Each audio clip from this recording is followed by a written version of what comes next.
19 to go. What's up, Nick? What's up, PK? What's up, G. Martinez? And Matt. Go Niners.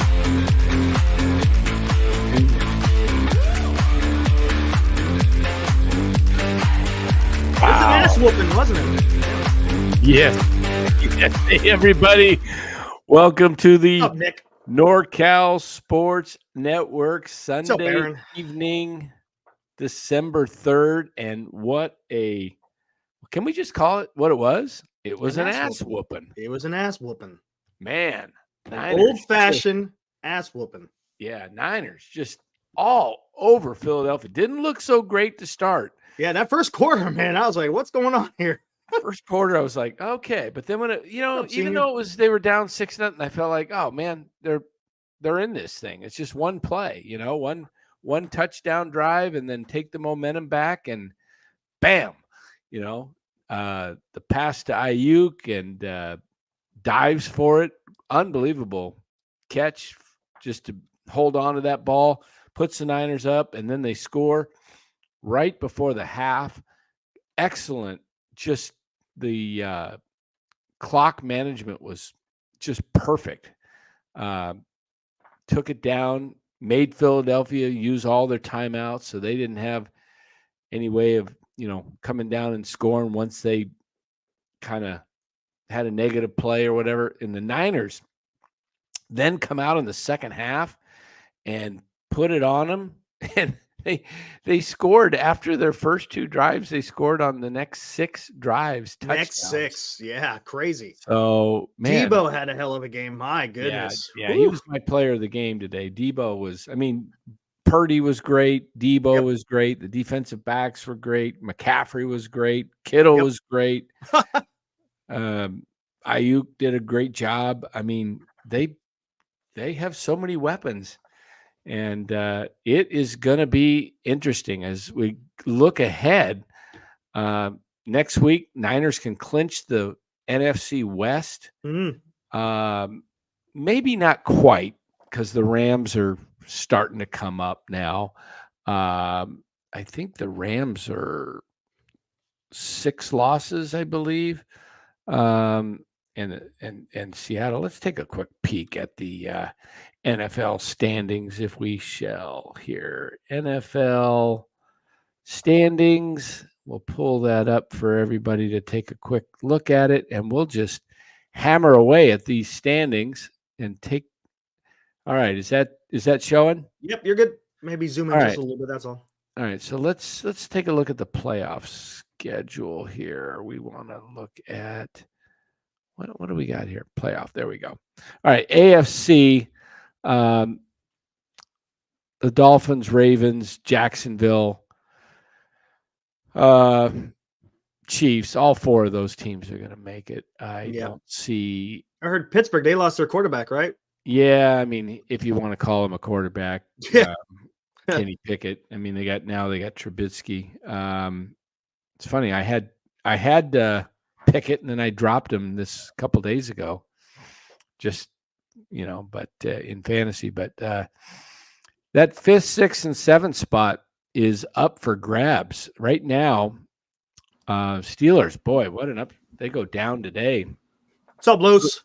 Hey, Los is in the house. All right, there we go. I'm looking at the standings here, so couldn't see you there. I'm as we look at the Steelers. Big loss today to the Cardinals. No offense again. And then the Browns lose to the Rams. And then the Colts beat in overtime. They beat the Tennessee Titans, who are way down here at the bottom of the barrel. So I think the cutoff line stops at 10, Buffalo. I think any one of the 7 and 5 teams, you got 4, 7 and 5 teams, and 2 6 and 6 teams. Buffalo can still get it together if they can somehow. They could win 5 in a row. and go 11-6. That'll get you in. 10 wins may get you in, but a 9 won't in the AFC. So I don't know. Cleveland doesn't have a quarterback. Pittsburgh doesn't have a quarterback. The Colts don't have much of a quarterback. Houston does. Denver, Wilson, he's playing pretty decent this year. And, of course, we know about Josh Allen. So, but what Pittsburgh and Cleveland do have is defense. Yeah. Houston is 2 back of Jacksonville in the division. Jacksonville plays tomorrow night against Cincinnati. Now we move on to the NFC. I think the Niners, if they were on the table, I think they're going to get that top seed. I do think the Eagles will lose one more, and I think it'll be next week. Against Dallas? Yeah, that's what I'm hoping. I was kind of frustrated the Bills didn't beat them, but man. But so the Eagles have 2 losses, the Jets and Niners. Niners' 3 losses are to Cleveland, Cincinnati. Who was the other loss to? Minnesota. Okay, so they've got Niners only have 1 conference loss, which could come into play. But then we look here at the NFC, the rest of the divisions are pretty much set, the first 3. And probably first 4 because the Saints are they 2 back? Oh, they're only 1 back of the Falcons. So right now, the playoffs were to end today, it would be Packers and Niners, 7 versus 2. Detroit would take on the Vikings, and Atlanta would host the Cowboys. And the Eagles would get the bye. But that'll change. So, but look at that. Fighting for the wild cards. There's 2 wild card spots, and I'm going to say there's only 3 teams. 1, 2, 3, 4 teams battling for 2 spots. I don't think Tampa is going to be a wild card team. Watch out for Green Bay. That's what I've got. Green Bay, yeah. They have a confident quarterback, and their coach knows how to win in the playoffs. Yeah, Green Bay, the Rams, and Vikings. Those 3 teams are fighting for 2 spots.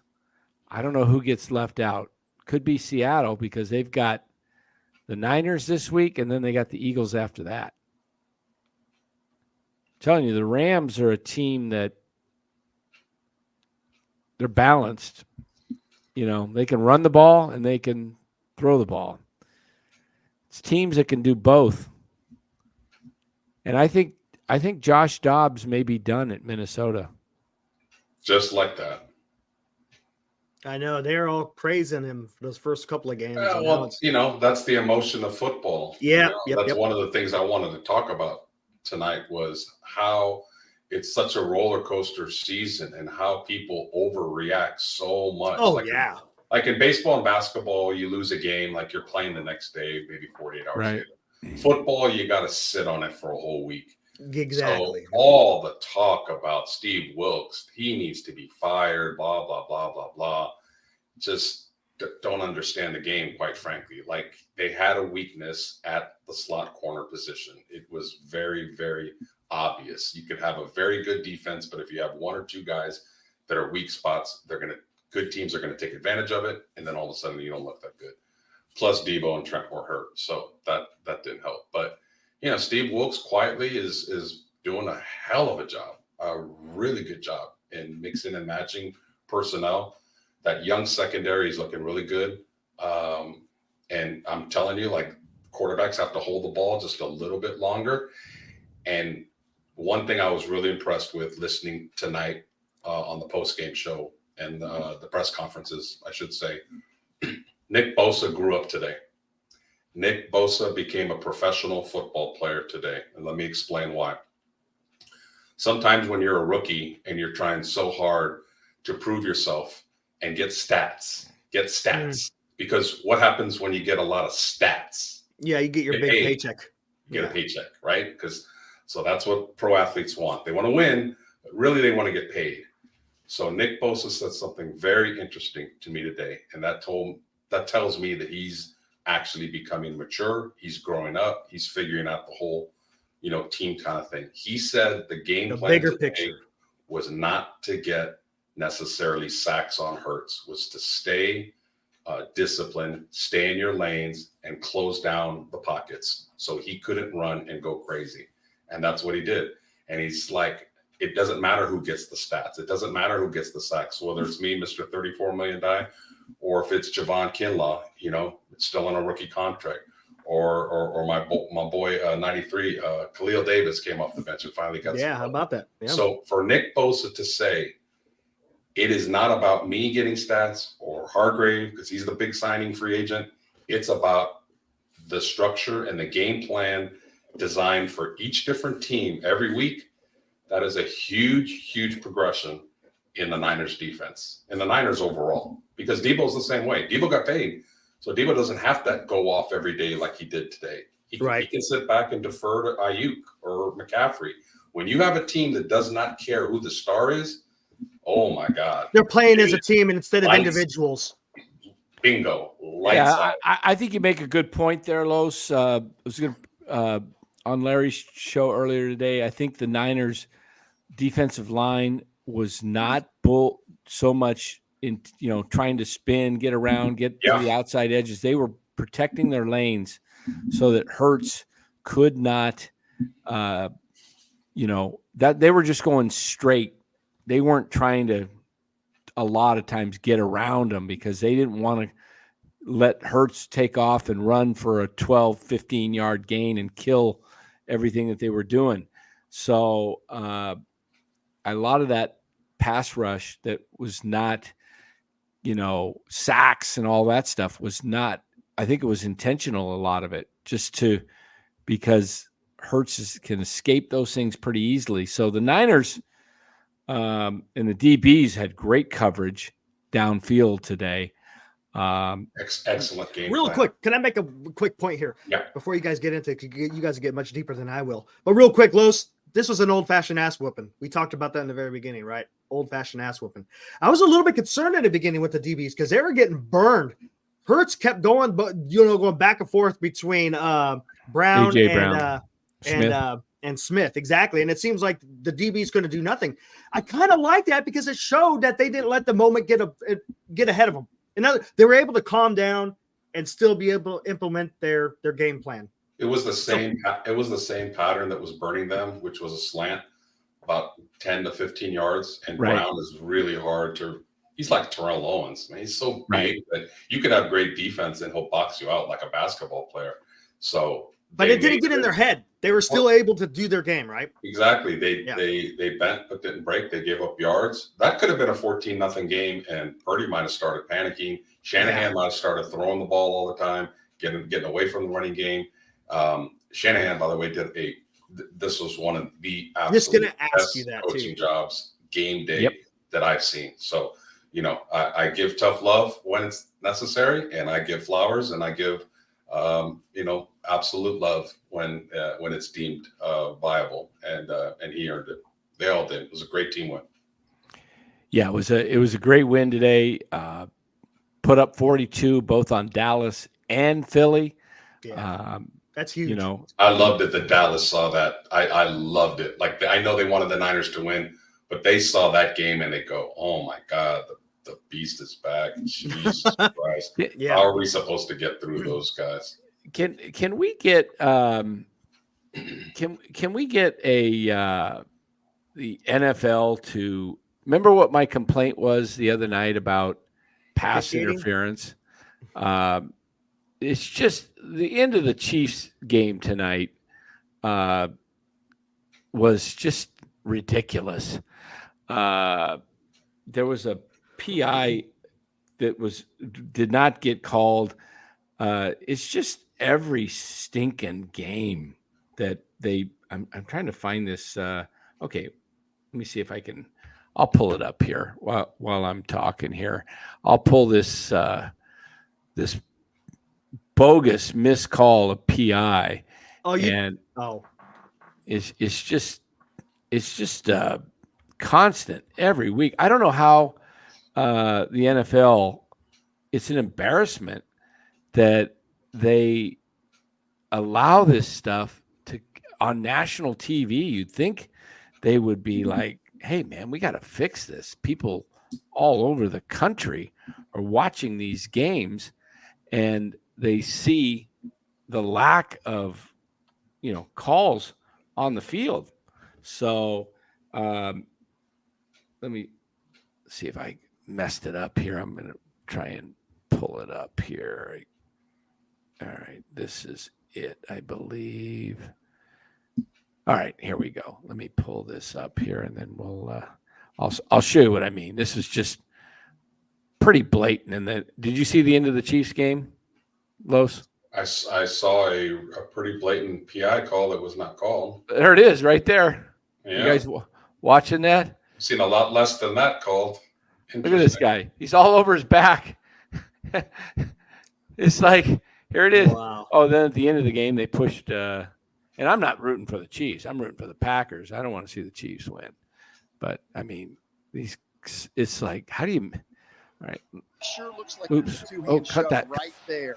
You see Kelsey, like, moving forward. Go. Okay, there we go.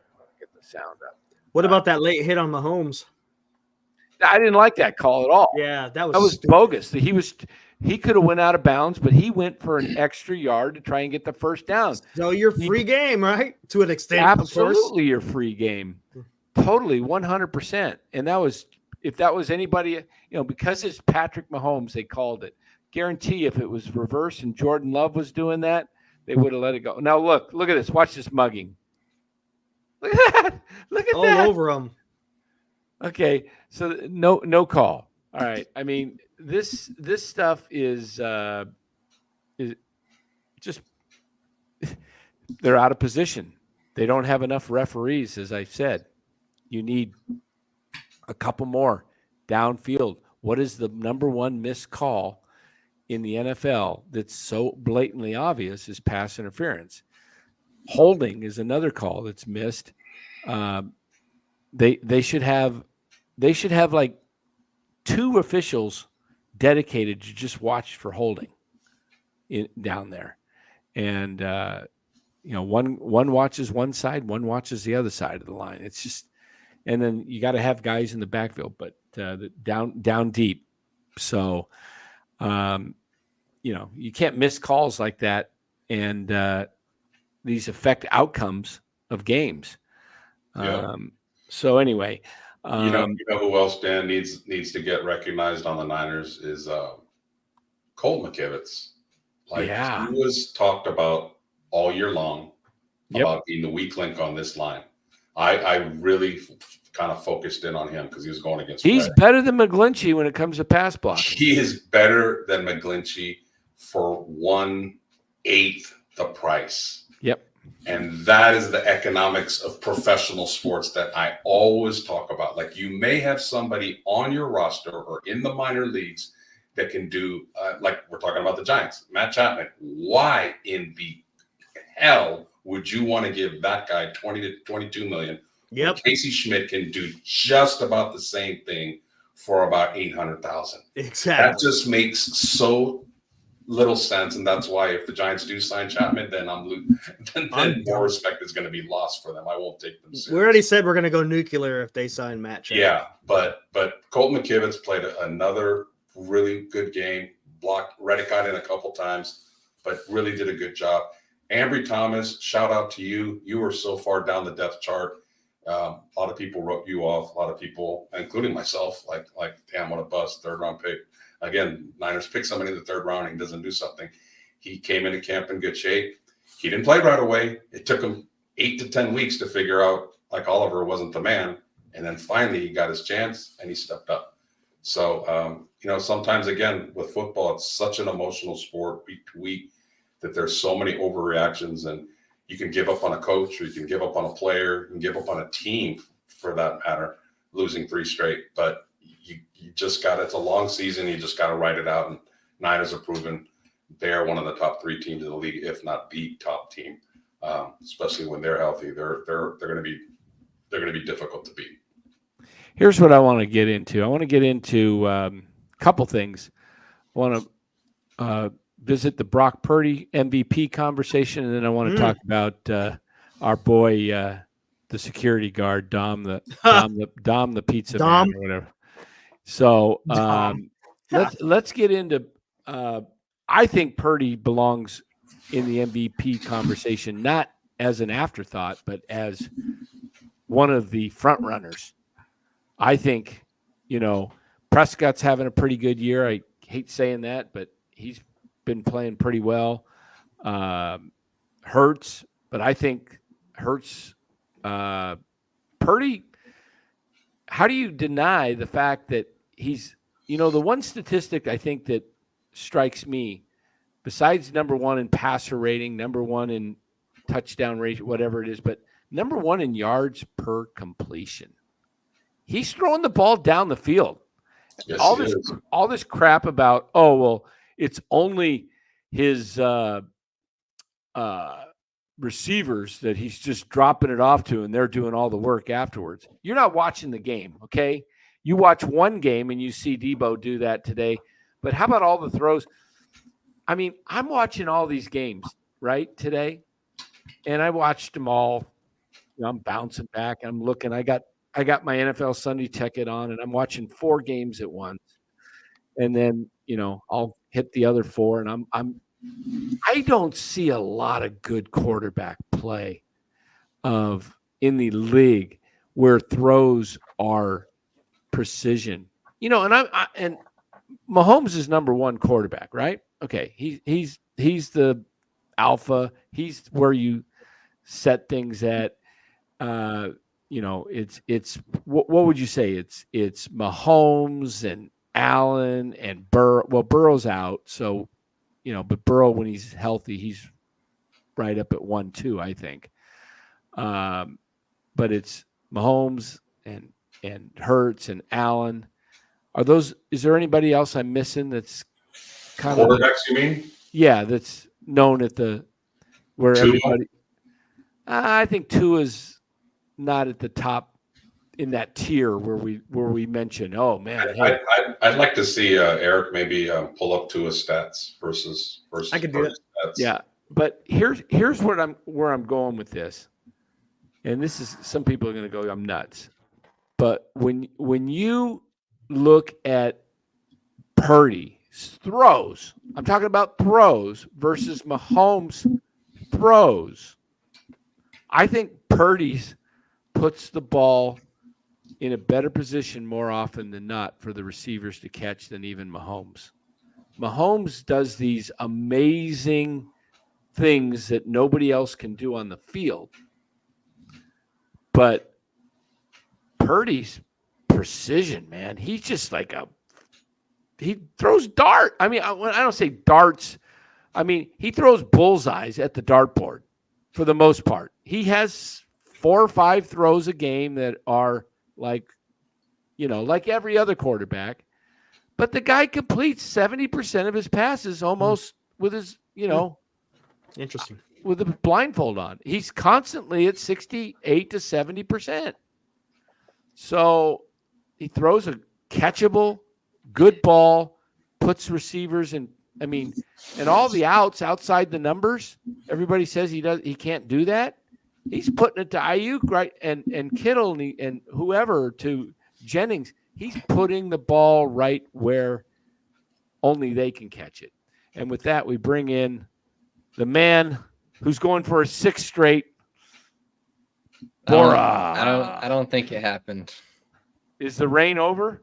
I think so. I think the rain, it's close, yeah. Let me look. I haven't looked lately. Real quick, this is an interesting stat that Kevin Kruger put out, talking about the top 8 or the top 7 passer rating games this season. Purdy's got 4 of the 7. It's pretty interesting. Oh, yeah, you are done. You lost already. Did I? Well, I guess it's already over, yeah, because I think it's over. yeah. Oh, yeah. Purdy checked off a couple of boxes going head to head with two other MVP candidates in Dak and Jalen and beat them both soundly. Now, I know it's the team, but he outplayed both of them. The thing that I think is going to hurt Purdy is, one, he plays on the West Coast. I mean, let's face it, there's always an East Coast bias for these awards. It's for MVPs. I mean, McCaffrey should have won the Heisman that one year. My God, I forgot who won it, but he's got the East Coast bias thing going against him. Two, I think, and this is not me saying it, I just think the voters may see that Mahomes, other than Kelsey, has pretty much no weapons. And that's a mistake, because if they're going to vote for the MVP on who's the more talented quarterback, then there's nobody more talented than Mahomes. They're just, I mean, who's in the MVP conversation? Who's playing at the highest level? It's Purdy. He's playing at a very, very high level. Yes, he has more weapons than just about anybody in the league, but you still have to make the right read, the right throws, and he is delivering. And to Dan's point, and we saw this as the season has gone along, he is not a guy to just check it down. He's the opposite of Jimmy Garoppolo. Garoppolo will see a guy open downfield and he'll be like, that's a little too tight. I don't have the confidence. Let me check it down. Purdy, if he sees a guy a little open downfield, he'll throw it. He's got a Brett Favre mentality without Brett Favre's cannon of an arm. And you got to respect a guy like that. He is not afraid to make big plays. He makes the read and he throws to the open guy. And if he has time, man, his accuracy is on point. I mean, I'm looking at all the stats for quarterbacks, and I'm thinking, like, who could be the MVP? I think it's, right now, to me at least, it's a three-way race between Dak, Brock, and CJ Stroud. Because, I mean, I'm just looking at what about Hurts? I wouldn't put Hurts in, just because, I mean, I don't like him as a quarterback. I think he has 19 touchdowns and 10 interceptions, and he has a 93 quarterback rating. I mean, I get his rushing stats are good, and he has a lot of rushing touchdowns, but you gotta remember that half of most of those rushing touchdowns are like 2 yards. It's not Can you him blow that actually. up a little bit? Here, let me It's not just do him this. actually like doing all the work. So I mean, How's that? I think just looking at Dak's stats, I mean, Dak has 26 touchdowns to 6 interceptions. Purdy has 23-6, and then CJ Stroud has 20-5. And I think if you're considering like where the team is too, Dak has his team's at 9-3 or 8-3.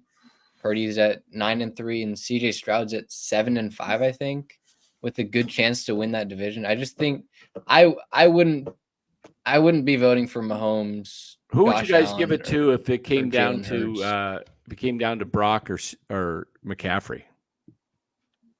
I give it to McCaffrey because I think I think I would too. McCaffrey makes the whole offense move. And I'm not counting out Tyreek Hill. I mean, you can't keep putting up 150 to 200 yards every single game, even though they know you have to be stopped, and he still does it. By the way, supposedly a weak arm quarterback is throwing to him. I heard that earlier in the year, and he's still completing deep balls to that guy every week. If Tyreek goes for 2,200 yards, you can't just dismiss him, because none of the quarterbacks are having like a Peyton Manning 50 touchdown, Dan Marino 48 touchdown. That's the main thing, right? None of the quarterbacks are blowing away. Exactly. So Tyreek cannot be discounted. I think there's actually, if Tyreek gets 2,000, which there's a good chance he does, and it's sort of between Brock, Dak, and CJ Stroud. It's like not really big name guys, right? I think there's a good chance that Tyreek could win that MVP. I mean, he's definitely going to win Offensive Player of the Year. I don't know. Can you win Offensive Player of the Year and MVP? That's. I think you can, but you should be able to, because I mean, what he's doing, he's carrying that offense. That offense is built around him, and like you said, those teams know they have to stop it, and he just consistently still beats it. I'm telling you, looking at these Tua Purdy stats, they are closer than people think. You want to blow it up again, Eric? Yeah, here we go. Tua's got him on yardage. Tua's got him on touchdowns. The completion percentage is about the same. Brock's got less interceptions, but then I think the Niners run the ball more. That doesn't include today's numbers. Yeah, this is Football Reference, so I probably not. I'm looking at it right now. I could read it out. So Purdy's 23-6. How many touchdowns did Tua throw today? Two is 24-10. 24-10. Okay, they're neck and neck. You can't just say. I mean, I know we're all Niner fans, but I like to be as unbiased as I can. He's not running away with that. Tua's right there. He's right there. I think the thing with Tua is that the Dolphins haven't beaten a team over 500. I'm pretty sure that's a stat. I think I heard that somewhere. I mean, the Niners have beaten the Vikings, the Seahawks, the Cowboys, they lost to the Vikings. Eagles. No, Niners lost to the Vikings. Not the Vikings. They beat the Seahawks. They beat the Rams. They beat the Eagles, the Cowboys. I mean, who else have they beaten? They beat the Jaguars, who were pretty good. Tampa, Jaguars. Jags are only. If they're equal in stats and you have that strength of schedule. Niners beat 3 of the teams with the better records in the NFL in the Eagles, Cowboys, and Jags. Between those 3 teams, they've got 8 losses. That's it, and 3 of them from the Niners. So how's that? NFC? I'm looking at that NFC South race. That could be a pretty good race because it's the Jaguars at 8-3, the Colts at 7-5, and the Texans at 7-5. They play one more time, Texans in Jacksonville.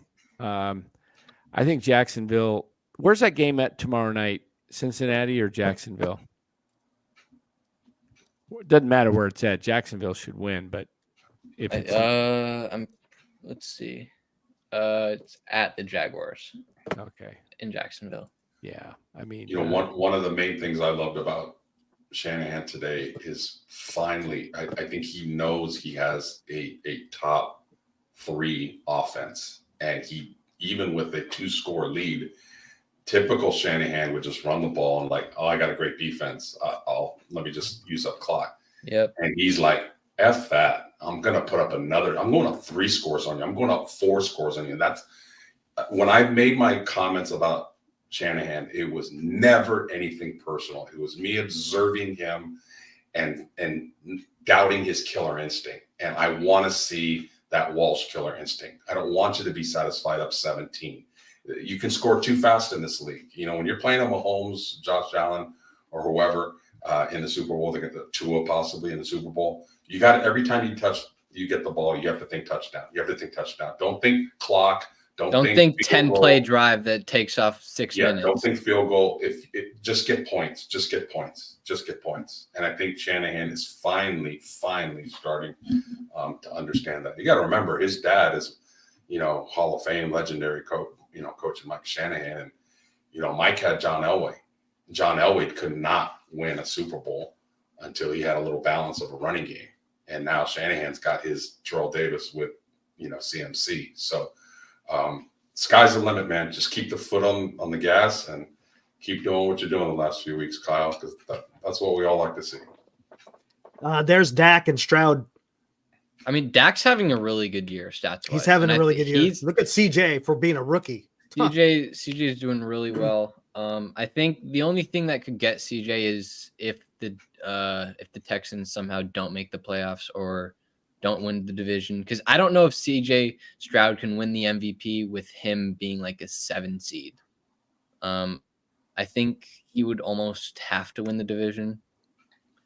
And then Dak, I mean, I think right now I would put Dak and Brock sort of neck and neck, just because they're having great years. I think I would just put Brock ahead just because he beat him head to head. But Dak's having a really good year. This is probably his best year of his career. Yeah. We saw today that Philly doesn't have a great D. And Dak put up good numbers, even though he lost to Philly a few weeks ago. We know Seattle doesn't have a great D. Dak put up numbers against them. Carolina, New York Giants, the Commanders. The last good defense I think Dak played was the Niners. Am I wrong? So I don't think that can be taken. I mean, he's got nice stats. If you have him on your fantasy team, great. That's the thing, right? Yeah, he's if you drafted him in the 12th round and you're getting that value, you did a great job. But I'm talking about for MVP. If I'm a voter, Dak, you got to do that against a good defense. You got to put up numbers against a good defense. I mean, they've beaten. Let's see who they've beaten. They've beaten the Giants, the Jets. They lost to the Cardinals. They beat the Patriots. They lost to the Niners. They beat the Chargers. They beat the Rams. They lost to the Eagles. They beat the Giants. They beat the Panthers, and they beat the Commanders, and they beat the Seahawks. I mean, it's not an impressive record. It's really not. To be fair to Dak, granted, there's probably only 4 or 5 teams in the league that have a good, like you would consider would be a really good defense, maybe 5 at most. So there's not a lot of them. We're talking about quarterback play going down. Defensive play has gone down. I think scoring is up. I mean, there's a lot of high scoring games out there. Teams are going up and down the field. We'll see what the MVP. But one thing I got into it today with some Cowboy fans because they kept talking about Dak being the MVP.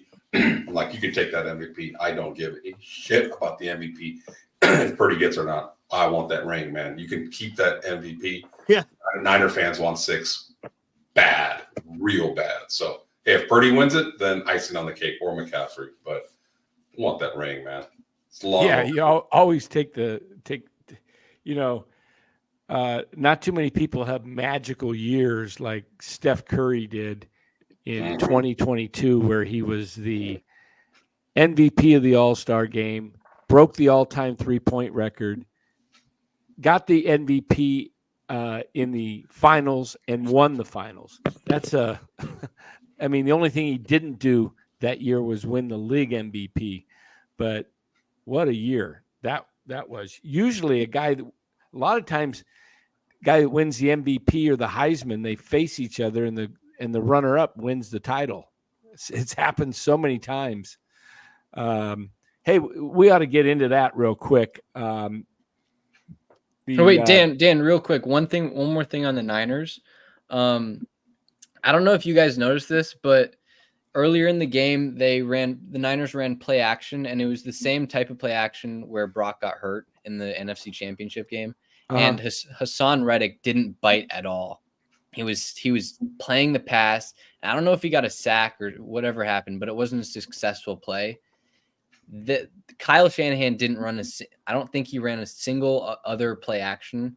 I know. I noticed that. I love it. But later in the game on that Debo end around run, if you notice Hassan Reddick, he is lost because it was the same type of play action movement. They got Hassan Reddick to play the pass, and it was just an end around to Debo, and he just completely had him in a went right by him. Yep. Yeah, that was awesome. He used his aggression against him, and you know what? Kyle went back to jet sweeps. I mean, if he had stayed with that against Kansas City, we talk about that a lot in the second. They never stopped it. Like, do it. Like, when you have balance and you do all these different things, that offense is hard to stop, man. It really is. Hey, and Jordan Mason got a couple carries. I'll learn. Yeah. He's alive. The college football committee this morning announced the Final Four for the college football playoffs, and it was number 1, Michigan, 2, Washington, 3, Texas, and 4, Alabama. So 2 great games, Michigan against Alabama in the Rose Bowl, and then Washington and Texas in the Sugar Bowl, the 2 winners meeting up in the national championship game. Florida State, if you're Florida State, man, you're feeling pretty doggone cheated. You got to go. I mean, it's like, hey, we can't help that our quarterback got knocked out, but we did what we were supposed to do. We went 13-0. So I don't know. It seems like I don't know how you feel about it.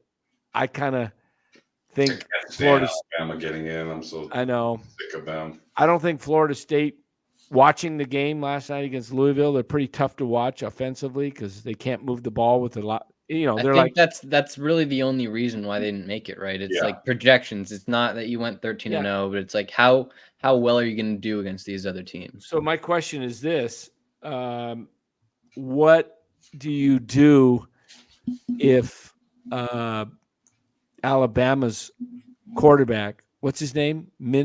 How do you say his name? Milrow, whatever. What do you do if he gets hurt in practice and is unable to play the game, the national championship? You're gonna say, "Oh, shoot, sorry. I guess Florida State. It kind of sucks because guys do get hurt in practice sometimes. I don't know. It's a mixed feeling I have. I feel like bad for Florida State, but I don't think Alabama. They barely beat Auburn. It took a miracle last second throw to beat Auburn, which meaningless games. PK, hey, if you don't like football, I love college football. I love watching. These are tomorrow's. A lot of these guys are tomorrow's pros, man. Some of these guys are, good to watch. PK Man's talking about why are we talking about the Niners? I don't know, because they're one of the best teams in football.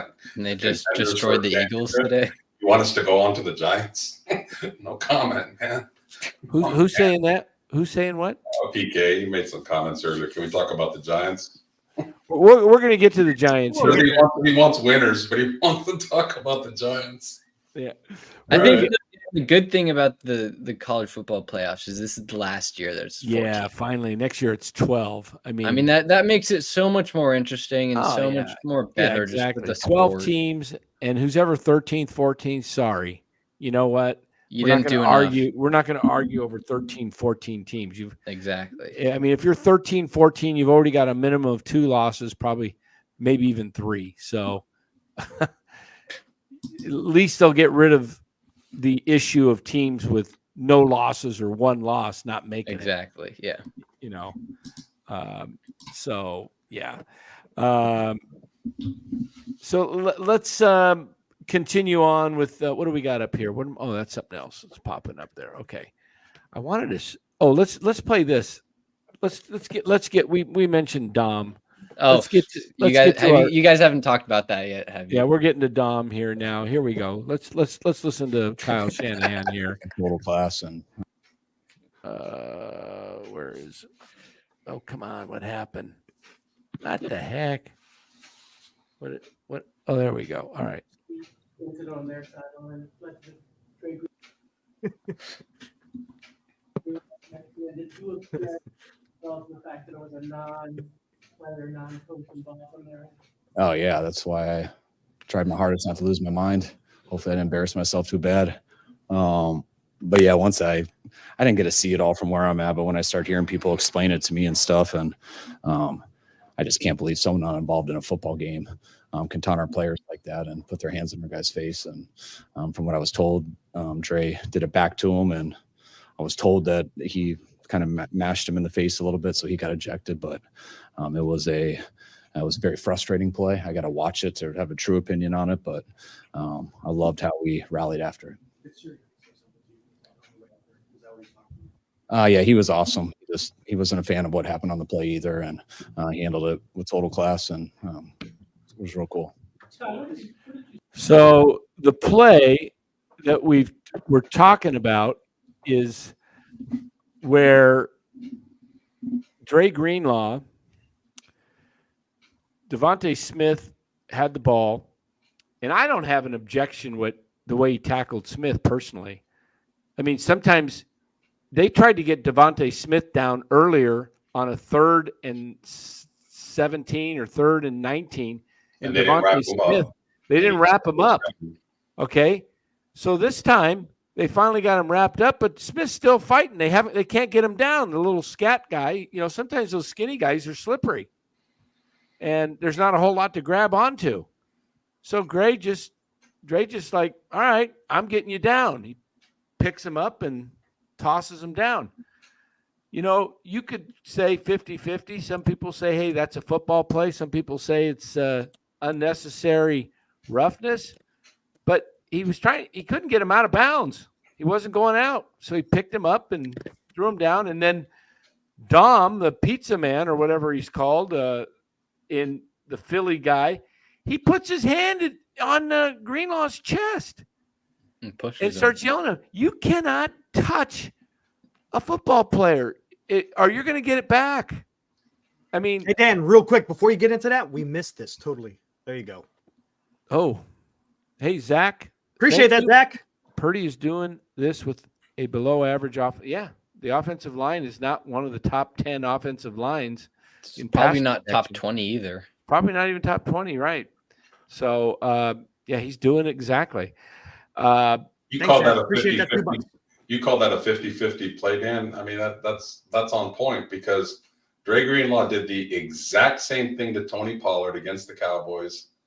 No flag. Yeah. So completely a guess. It's depending on the referee that's close by. One referee thought, "Oh, that's a good football play. He had to get him down." It's not like he's the quarterback. Yeah, this guy thought, "Oh no, that's a penalty." And then Dom. It's funny. He looks like Fat Dom from the New York Crew from The Sopranos. Yeah, got shanked in the last season. Yeah, they call him Big Dom, right, or something. Yeah, yeah. He looks like the dude from the New York Crew on The Sopranos. And what's the deal with tackling? I mean, if it's in the field of play, it wasn't a head-to-head blow. It wasn't. He didn't use the crown of his helmet. He tackled him. He picked him up and threw him down. He tackled him. It's called tackle football. There was I thought they were going to throw a penalty on the Lenore hit, which was beautiful. Oh, that was beautiful. I'm gonna see if I can pull that one. What an exclamation point! You could play it back, and you could just hear the Eagle fans go, "Oh!" I don't know if you saw me on Larry's show get excited about that. They actually had me broadcast that. I did the. Larry had played it back, and I actually did the play-by-play. He goes, "All right, do a play-by-play."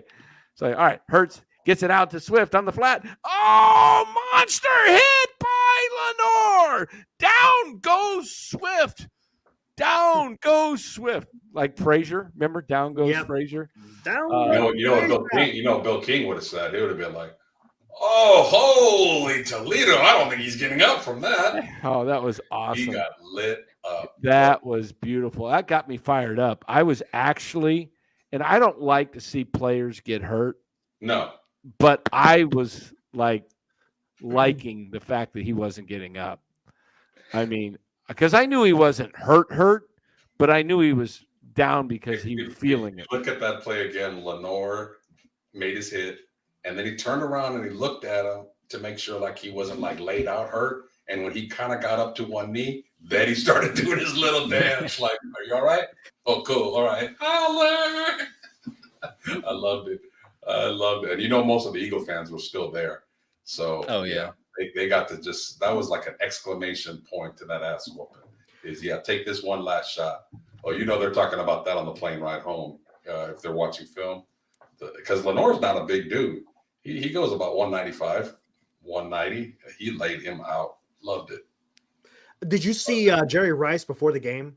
Oh, I love that too. Did you hear he's putting on his rings? Oh, that was great. And threw up the middle finger. Yeah. I saw that when he was walking through the tunnel. Oh, you know what? But Philly fans deserve that because they're quickly approaching Cowboy fans on my shit list. It's Dallas fans. Their fans are bad. Their fans Seahawks fans and Raider fans. I think the Eagles moved up to number 2. They're still behind Dallas, but Philly fans talk a lot, man. They're pretty brutal. So, Los, what do you think of Spencer Burford starting in place of Feliciano? I didn't understand it. Why Feliciano would get demoted, so to speak, when I think he's outplayed Burford. Burford played well. I didn't see a lot of holes in his game today, but I didn't understand that. I don't see the logic behind how the coaching staff feels Burford is better than Feliciano, especially against a physical defensive line like Philly. You need a bigger, more physical guy. It worked out at the end of the day, but I didn't understand it. It worked out today, but I mean, you could hear it on the broadcast, and Greg Olson and whatever the other guy's name is, they were talking about it, how the Niners only run left and only have success running left, because that's Trent Williams' side. They can't run to the right side. They can't run with Colton McKivitz and Spencer Burford and Jake Brendel, because those guys just aren't as physical as Trent and Banks. So I think Feliciano brought that physicality to the right guard spot, and it was you could run both ways. Yeah, exactly. Yeah, that would make sense. It opens you up for more diversity in plays and direction. But yeah, that would be nobody in the media is going to ask Shanahan that, though. I mean, it's too dominant of a win. It's kind of, it's not nitpicking. It's just a question. Like, it's an observation. What was the reasoning behind Spencer Burford to go back in the line? I mean, he'll probably answer and say he's our starter. He's our starting right guard. He's our starting right guard from the beginning of camp. Yeah. Yeah. So was Isaiah Oliver was your starting nickel corner. Yeah, exactly. He got outplayed by somebody else, and now he's not. I mean, that would be my counter. Oh, man, Shanahan would go back and forth big time. If I was in let's look at the defense, right? Ambry Thomas had a great game. Ambry Thomas and Mooney Ward had two really good games. Very good games. I think I heard a stat where Mooney Ward's leading the league in pass deflections or pass breakups. He's playing at a really high level. Tashawn Gibson was good. Jair Brown missed a couple tackles though early. He missed that one that was that Dan alluded to, 3rd and 17. He didn't wrap him up. He tried to hit him with his shoulder, and then on the first drive, I forgot if it was the first play or something on the screen on the slant to AJ Brown. He missed. He was out of position. Yes. Yeah. I had flashbacks of Dana Hall in the NFC Championship against Dallas taking a bad angle, but that was a bad angle. He'll learn. Here you go, Lewis. Philly fans. Oh yeah, I know. They're much like that. I kind of like it though. I kind of like. I like it too. Your teammates cry a little bit more. I actually love that because it's like a real fan rivalry, and it gets people mixed up, and they really think like every Niner fan like drinks wine and does all that crap. They just play that association game, and it's like Niner fans are some tough ass fans, man. That would be interesting if the Niners and the Eagles played at a neutral site and you had 50-50 crowd. Whew. That would in a big game, man. So, I mean, so Niners are 9-3, Philly's 10-2, Dallas is 9-3, or 8-3, one of those. So if Dallas beats Philly, are the 49ers the 1 seed? Yes. If they beat Seattle, yes. Okay. Head to head. I think everybody's got to be careful because I see the national media doing this. I see a lot of local media. Dallas is not an automatic win against Philly. Like Philly is like. Oh no, it's not an automatic. No, if you hear everybody, it's Dallas is better at home. They own them at home, and they have. I think Dallas Philly's going to be upset losing this game. Yeah, so, they will be, but I think Dallas is primed to beat them. I think Dallas is they're rested. They played Thursday night. Philly is coming off like 4 or 5 games in a row. They got beat up. They had a tough game against Buffalo the week before. They get beat up today. They got to travel. Dallas is 1 game behind them, and it's a division game. I think both teams are up, but I think Dallas is going to be ready for them, and I can see the Cowboys winning by anywhere between 7 to 10 points. I could see. I got to see how healthy Philly is coming out of this game because, like, that was a physical game today for sure. But I saw a pretty average Seattle team like outplay Dallas on their home field. Like they outplayed them. And Philly's a lot better than Seattle. Yeah, and they might have. Dallas actually outplayed Philly though in Philly a few weeks ago. Yeah, it was back and forth. I just like I said, everybody's picking Dallas. That's all I'm hearing. Oh, Dallas is going to win that. It's just like an assumption. I don't think it's an assumption, but I do think it's a good. Listen to like every show and let me know one expert that picks Philly. Yeah. I haven't seen it yet. I'm hoping. I wonder what is the line out. I'm sure it is. It's probably I Dallas. don't want Philly to win. I want Dallas to win, but if I had, I'm guessing it's Dallas by 3.5. Let me look and see. I think if Philly wins, if Philly beats Dallas, they're pretty much guaranteed to get the 1 seed because their schedule after that, it's like they play the Giants twice. I think they play the Cardinals. Play at Seattle, which that might be if Seattle's still fighting for a playoff spot. Seattle is not an easy place to play. It's not, but I don't think Seattle's good at all. Honestly, I just kind of look at matchups, and like I always say, styles make fights. And Philly, they couldn't run the ball against the Niners because the Niners have a physical run defense and the line is Dallas by 3. I was pretty right on it. So I think Philly can run on Dallas. I think Dallas has a very light finesse defense that you can run at them. I'll tell you what, Philly lost today. They got their ass kicked.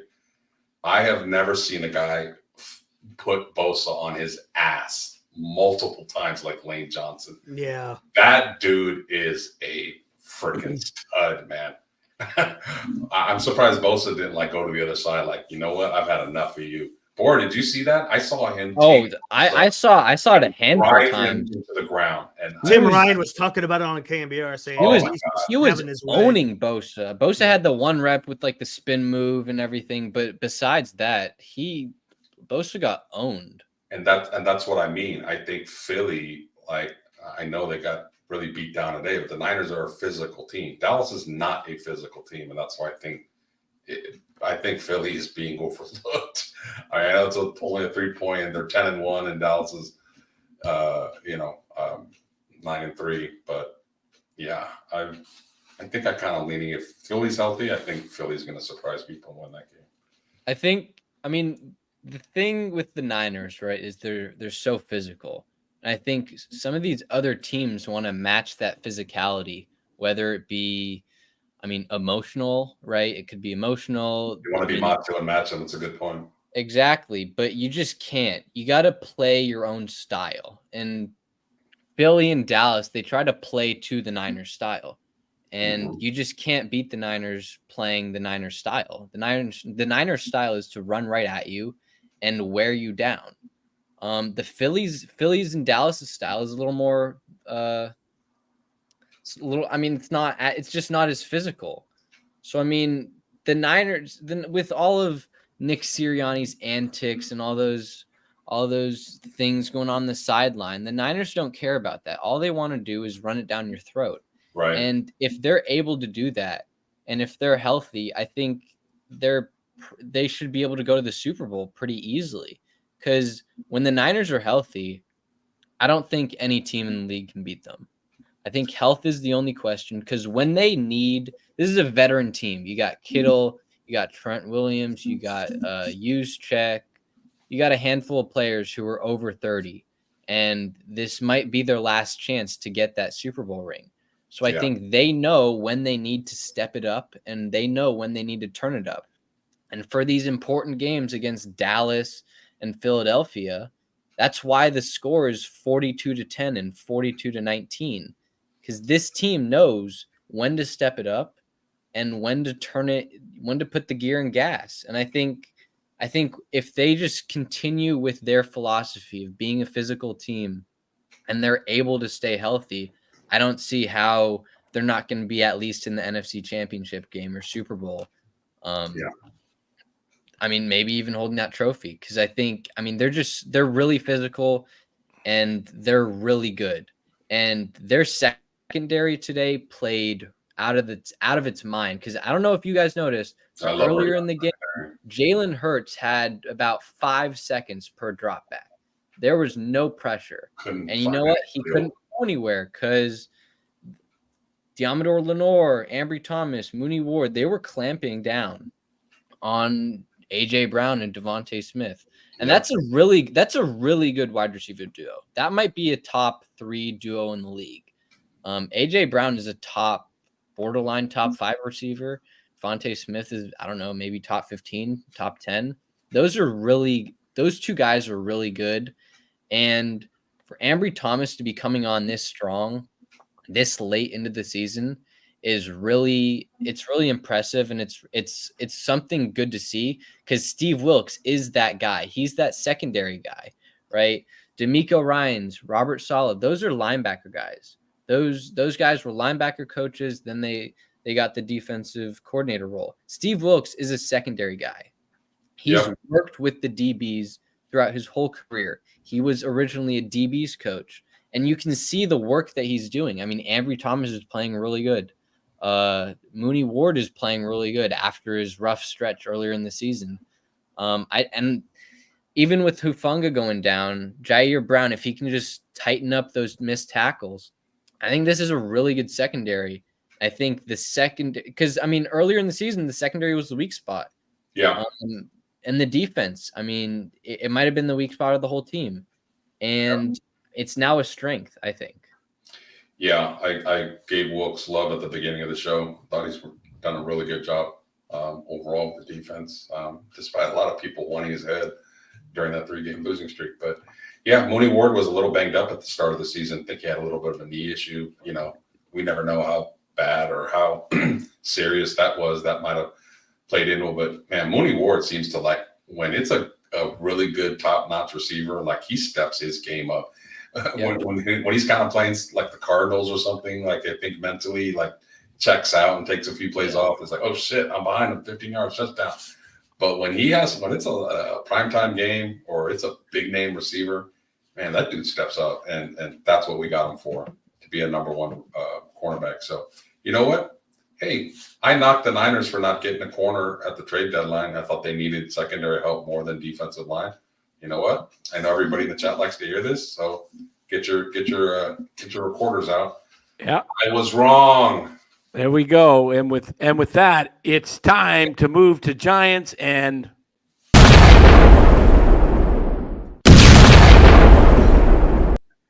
49ers talk is over, and we're coming up to the winter meetings.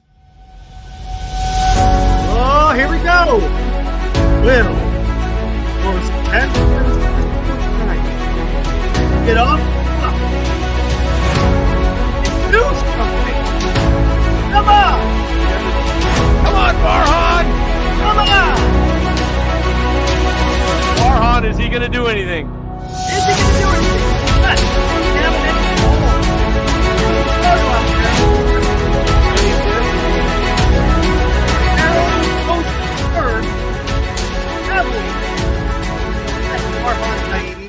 Or maybe something will get done. We'll see. All right, here we go. On to some Giants talk now. Winter meetings are going on. Started today. Susan Schlosser of the Chronicle throwing out her little famous buzzword again. Buzz. Saying there's buzz. And I did you see my response to her on Twitter? Yeah, I did. I responded to you too, I think, if I'm not mistaken. I put that out there, yeah. So the epic theme for the 4th place San Francisco. Yeah. Yes. But well, like I said, the good thing is seeing a photo with Posey associated with Farhan going to these meetings, that kind of made me feel a little bit better. Does it mean anything? I don't know. But it's better than just Farhan going. Hey, I don't know what's happening. I don't expect the Giants to do anything, but it feels a little different this year how they're keeping it a little quieter. Keeping it quiet. Posey is there. Yes. Hold on, Senior. I think if you look at the thumbnail. Hold on one second. I got it on my email. I'll get it. Also, the fact that Farhan was featured tonight on MLB. I don't know what's going on if there's a lot of, there's a saying where there's a lot of smoke, there's fire. There's been a lot of talk about the Giants and in the circles around baseball. I don't know what happens to them, but they need to. There we go. We got. Is that President of baseball operations for the San Francisco Giants, Farhan Zaidi, left, and former Giants player Buster Posey depart Oracle Park on Saturday, which is yesterday.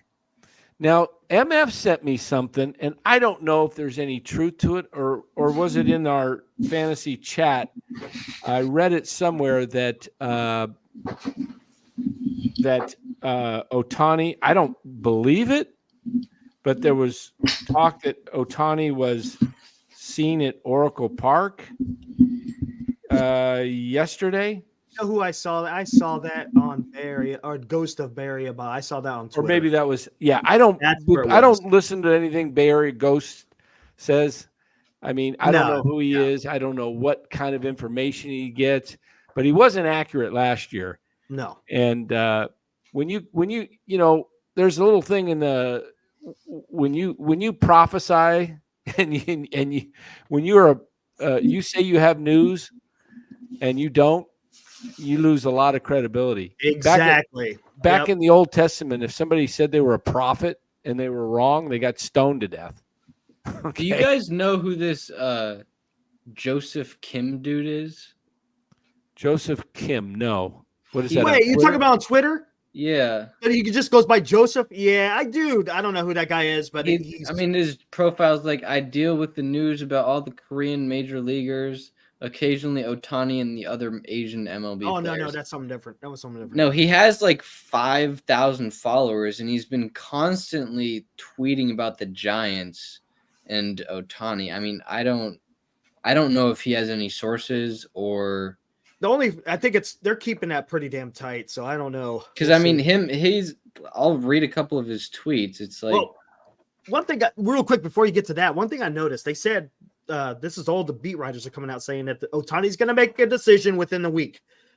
So it makes me wonder, does that give the Giants some time to say, hey, you know what, we're going to go make some more acquisitions showing that, hey, we're actually going for it and we're not just sitting on our ass waiting on you.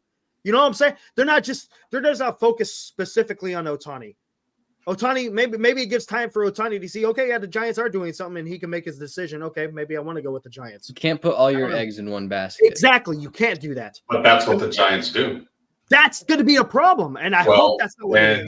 Then if they get Ohtani, then that's the same issue. Well, they've gone after the big fish and they haven't got it. And then that's when they panic and they start reaching and paying people that they shouldn't pay. So you got to have a plan, like a draft board. You have to have plan B and plan C. I mean, like when, football teams in the NFL draft, they have this big board, right? Everybody's got their big board. And if somebody gets drafted in front of them, it's not like, oh, crud, what do we do?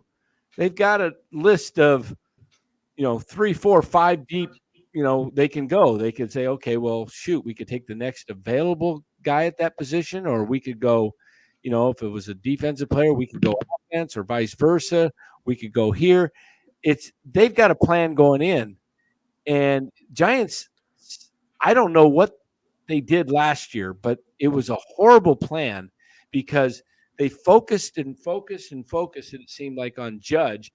And then all of a sudden it looked like the night before they weren't going to get Judge and they signed Haniger. And then they went and after Judge said he was going to New York and Turner had already signed, then Bogart signed a big deal. And it's like, oh, go get Correa. Just throw the 13 years at him because that's the going rate. Bogart's got 12 years and something, and Turner got 10 or 12 years. We got to just get him, and they get him. And then it's all of a sudden I don't think they thought it through enough because they put out like some ticket things for Christmas, and Correa was part of his picture was on some of the promos, and I don't think anybody bought any tickets.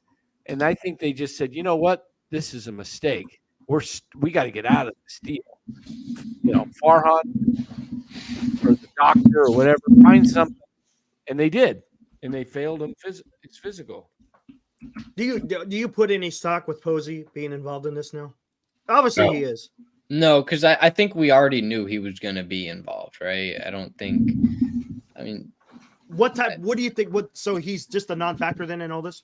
I'm not going to say he's a non-factor, but I think he's just there for show and sort of giving like sort of the younger type of dude in the negotiations.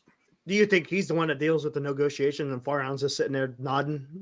No, I think I think Farhan's doing the things. I think if anything, they'll bring Posey in as like just a salesman from the point of view of trying to tell free agents, hey, this team that you've seen the last 4 or 5 years is not, indicative of this organization. This has been a great organization. I am proof of that with not only, 3 titles, but, playing in one of the best ballparks in the country, playing in front of a very, very passionate fan base. So I'm sure Posey's there to sell. Well, how about this though? Whatever is left with the Giants, Posey's going to try, because if it's just Farhan, he has no history with the Giants organization when they were good. None. So how can you go as a salesman and say, here, I bet that they're offering the same, if not more money than other teams, but players want more than just, I agree. And what's the difference between 550 million and 575 million? Right. That's. And the 550 million is probably going to be in the playoffs for the next 5 to 7 years, and the 575 million has no direction whatsoever. And the 575 million is out of the state, where it's really, when it's a net amount of money, secured money will back me up over there. When it's the net amount of money that you get back, it's going to be more than you got from California on your gross check. So I'm making more money actually in my pocket, and I'm going to a winner. That's where Posey has to come in and say, hold on, timeout. Farhan, step aside. Get out of here. You're not in sales, dude. Just sit in the back. Just sit in the back by your computer and just punch up the numbers. If it doesn't work out here, go work for Dan at Secured Funding. I'm sure he needs a good money man and a good numbers guy. But leave the sales pitch to guys like Posey and guys like me. It makes me wonder. We're salesmen. We are salesmen. I'm going to have to agree with Senior. I think that Posey is going to be there more than Show. He is an owner. And honestly, I think he's going as a representative for the owner. He's already got the blessing of the quote unquote board. That's what I'm guessing. And he's going to be able to tell these guys, future free agents, there's no guarantee, hey, this we mean business. I think he's going to be more than just, if he was just a former player and a special assistant to the general manager. Okay. Yeah. You got nothing, but he's an owner. So I think I think he definitely has some role, but I think if he has the main role, then that just says that just shows you, and that tells the client, whoever it is, if it's Ohtani or Bellinger or whatever, that you're weak at the GM position. I mean, because if Farhan's not doing the negotiations and it's Posey as the main guy in secret, what does that put on your team? And what does that say about your GM not having control of your team? I think Posey definitely has a role. I just think Farhan's role has to be bigger for whatever, if he's good at his role or not. I think he's the one in the good negotiations down to the talking. Posey's going to help and advise and everything. But I think down to the business, I think it has to be Farhan. Maybe they've put in the screws to Farhan. Maybe he's not as powerful as we think he is. Maybe it's Posey's show. By title, yeah, okay, he's president of baseball operations. Talk about Farhan. But maybe Posey's, hey, I'm an owner. And it's just titles. For the sake of like getting players here, yeah, I hope that's the case. But this is what's so frustrating about Ned Colletti not getting that job. Because like if you're all these free agents and their agents are now at the winter meeting, they're all flying into town, they're hanging out at the hotels, they're sitting around the bar. If a few of these agents go up and they're hanging around Ned Colletti and they're having some drinks, like Ned can talk baseball, man. He can talk about stories. He can talk about the game. He can talk about strategy. Farhan cannot do that. He's just not a baseball guy. So like that's a huge sales pitch. And that's what Giants ownership completely missed out on, is this guy's a good numbers guy. He has some skills in some other things, but when it comes to like drawing people to want to come here, And you know what? Posey, and you know Los. what? The Posey isn't exactly like the most outgoing, charismatic personality either. He's kind of like, But you know what? Maybe he's changed since he's retired. You just jogged my memory. I remember last time we had Ned on here, I specifically asked Ned the role that Posey could play as a executive. He said he would be fantastic. So now this makes me wonder. Now, maybe that's why Posey, because the Giants right now, this is probably one of the most important off seasons, right? In the team's history, right? I so think they cannot leave this to Farhan. Yes, but Farhan has a word to say about this, I hear. Oh, let's hear it. Well, I really think that I can do this job.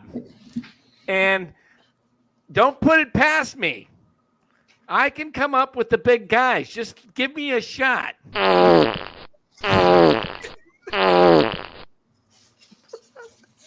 Oh man, God. I think speaking about the owners, right? I think we also have to remember what their goal is as well. Their goal is to make money, right? It's not, especially with this team, it's about to make money. It's about to fill the seats. It's about to fill the owners' checkbooks. Okay. I think there's a real possibility that the Giants sign Ohtani to like a $600 million deal, right? Train's right in your backyard. And they don't do anything else. It could just be. We talked about this more. I don't think Ohtani goes for that. I don't think so he would either. go for that either. But I think that's what the Giants' philosophy would be. We talked about this in ad nauseum yesterday, there, Bora, that the Giants, they have a wealth of money that they could spend after 2024. Exactly. They may bust though, depending on who they sign, they could bust it in 2024, which is fine. But in 2025, what was it? 40 something, just they over got 40? about 40 billion committed right now, and those are guys that they could get rid of too. They could get rid of Haniger. They could, move him. They could, so they could actually go out and spend about $125 million annual salary. If you took Ohtani at 55, Yamamoto at 30, that's 85. You say you got Bellinger at 25, that's 110. And then you got 15 on Hoskins, that's your 125. Now you've got in 25, you got a rotation. Check this rotation out. Webb, Yamamoto, Ohtani, Harrison, Wisenhunt.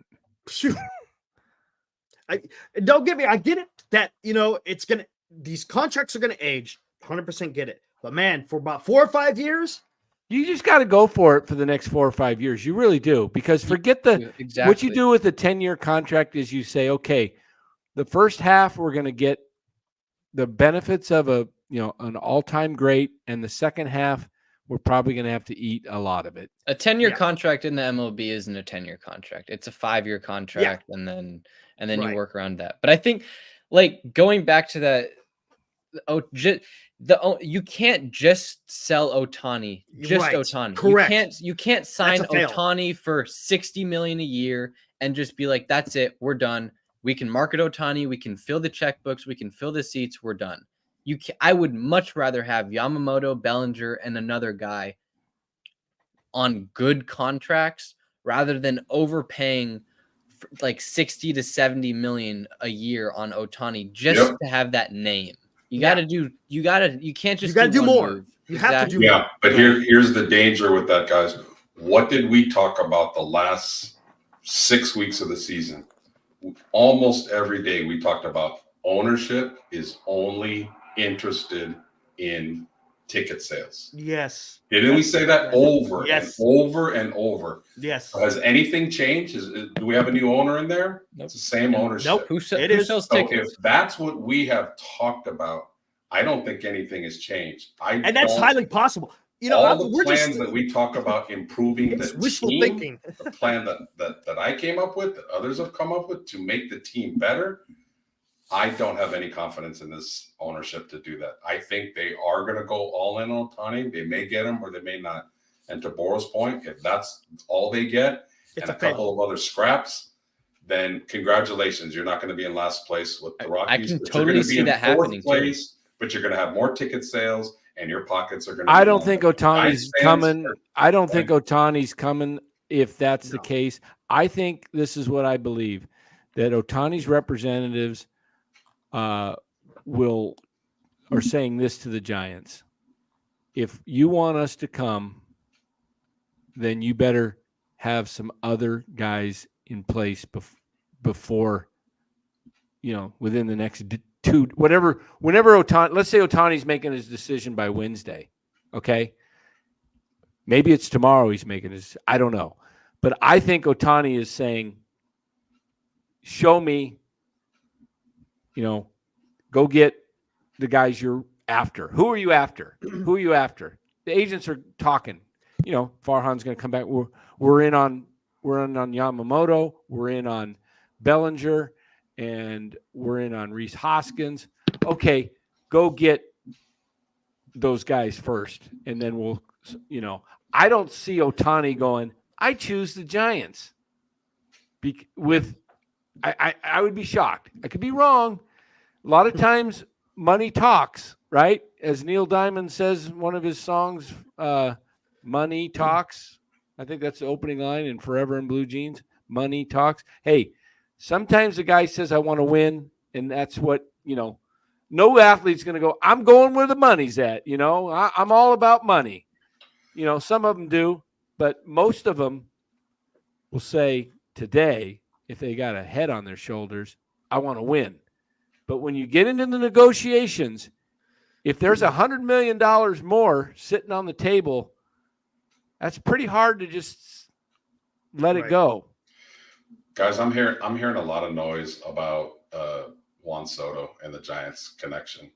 You got to remember who really. The Giants, you got to. I don't see that. I see him. I don't think the Giants have the pieces. I'm hearing a little bit of noise about that, and you got to remember who the Giants manager is. Giants manager is Bob Melvin. Yeah, I'd be shocked. He managed the Padres. He's going to know. I don't want Juan Soto for 1 year. Oh, I'm not like backing it up. I'm just saying. I'm hearing they want to make a splash, and again, if they want to get a young superstar, they're going to have to give up a lot. Wrong approach. 1 year, they're not gonna keep him. No way. That is the wrong approach, in my opinion, to go trade 2 or 3 of your top prospects for Juan Soto when his agent is Scott Boras and he's playing in Oracle Park. He's not going to sign long-term in Oracle Park. I don't see it. I would not do that. I would go focus on – I think he ends up in Toronto. I think Juan Soto ends in Toronto. Yeah, I heard there's a lot of traction with Toronto, and they got more to give up. And here's the thing. Senior talks about how he thinks ownership far on Posey know what the blueprint is. They know they most likely won't get an upper-tier free agent. Hopefully they can make a trade target. But the problem is they only got so many players to trade. And they're not exactly, people are clamoring after them. Yeah, that's the issue. You could get a guy like Luis Robert or Kyle Tucker or Lane Thomas. One guy. One guy, but it won't cost you 5 guys like Soto will. Yeah, exactly. And quite frankly, I like Luis Robert just as much, if not more, than Soto. Yeah. Soto's a 240, 250 hitter for me. Like Luis Robert is my center fielder. He has a great glove, power hitter. I think he's about the same age. Maybe he's a year older than Soto. But that would be my way to go. But I'm in agreement with Brian Iglesias. Like Ohtani's just going to look at that outfield and go, I don't think that's going to be. If we get Ohtani, that will not be the outfield. I don't buy the theory of, I'm going to hurt the Angels' feelings if I go to the Dodgers. No, I don't. Here's the thing I want to say. Brian's saying Ohtani's going to take a look at Slater, Yaz, Haniger, and then go look at Mookie and Freeman. And now here's the thing. We don't know exactly what motivates a player, especially someone as private as Ohtani. Very private, yeah. We don't know what's going through his head. Everybody's just speculating, all based on their own way of thinking. Yeah. For all that matters, Ohtani may be a guy that says, you know what? I want to win, and I'm willing to be I don't have to be the top dog. There's already Freeman and Betts, and I just want to jump on like Kevin Durant came on and wanted a chip and came to the Warriors with Curry and Thompson and Green. Or he may be like, you know what? I want to be the man. I don't want to be, I want to, we don't know what he's like. He's humble from outward appearances. Inward, he may be like, hey, I want to be worshiped. I want to be, I'll be the star of the entire city. I don't know what we have no clue. What we do know is that based on history, most people take the highest deal. Yeah. Most take the highest deal when it comes. We've heard of many free agents say, I just want to win. And then, hey, wait a minute. You just took the biggest deal and you signed with a crappy team. Happens all the time. Do you guys think Josh Hader is an upgrade or a downgrade from Doval? I think it's a wash. Yeah. Okay. The reason I bring that up is because you know how I always say like there's not a lot of free agent hitters like worth anything besides Ohtani, maybe Bellinger, but I don't think that's going to happen. That if you do trade Doval and you get a nice middle of the order piece, you can sign Hader. Like Melvin knows Hader very well. So that's how you get a middle of the order or a guy in your lineup, and then you replace him with where the strength is. The strength of this free agent class is pitching, not hitting. So if you go after hitting in a weak class, it's like the NFL draft. Like, this is a great year for tight ends, and you're going to miss on one. This is not a good year for hitters on free agents. So why would you go after, other than Ohtani, a hitter when you could trade for that hitter and then replace it with that pitcher? Isn't that common sense? Real quick, to go to your Hader question, Doval, I think he has better stuff, but Hader, I mean, it's not that. I mean, Hader still got some decent stuff, but he also seems to lock it down in the ninth more than Doval. Have you noticed last year, Doval, when he got men on base, he started losing it. When guys are getting on base, I'm like, oh, this is trouble. And yeah, he got out of it a few times, but I think Hader kind of trumps Doval in that respect, just because of probably experience. Yeah, I don't think they're going after Hader. I don't think so. I don't think so either. I'm just throwing it out there. But Bora, what do you think about this one? Would you trade Webb and Luciano for Bo Bichette? No. No way. Bo Bichette what was the question again? Would you trade who? Webb and Luciano for Bo Bichette. No way. No way.